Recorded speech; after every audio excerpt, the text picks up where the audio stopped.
क्या आप जानते हैं कि जापान में एक ऐसा गांव है जहां इंसानों से ज्यादा गुड़ियां हैं? इसे नागोरो कहा जाता है। कभी ये एक फलता फूलता शहर था जो अब गुड़ियों को छोड़कर वीरान हो गया है।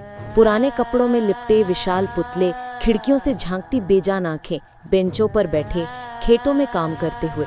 सुकिमी अयानो नाम की एक महिला ने उन लोगों की जगह लेने के लिए उन्हें बनाना शुरू किया जो मर गए या चले गए।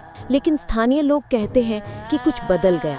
गुड़िया अपने आप दिखाई देने लगी, चेहरे विकृत, आंखें बहुत वास्तविक। रात में उनके झुंड इकट्ठा हो जाते थे।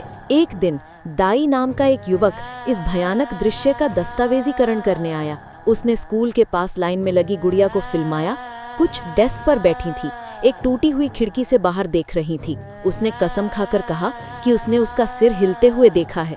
उस रात दाई एक पुराने सराय में अकेला रुका, या उसने ऐसा सोचा। आधी रात को उसने बाहर कुछ खड़खड़ाहटें सुनी, पर्दों से झांका और जम गया। गुड़िया हिल गई थी। इमारत के चारों ओर घेरा बना लिया था, सिर झुकाए, आंखें उसके कमरे पर टिकी थीं। भोर में स्थानीय लोगों को उसका कैमरा बरामदे में मिला। अंतिम फुटेज में दरवाजा चरमराते हुए खुला और बिस्तर पर एक अकेली गुड़िया बैठी थी। उसका सिर धीरे धीरे लेंस की ओर घूम रहा था। उसके पीछे कमरे में परछाइयां भीड़ लगा रही थी।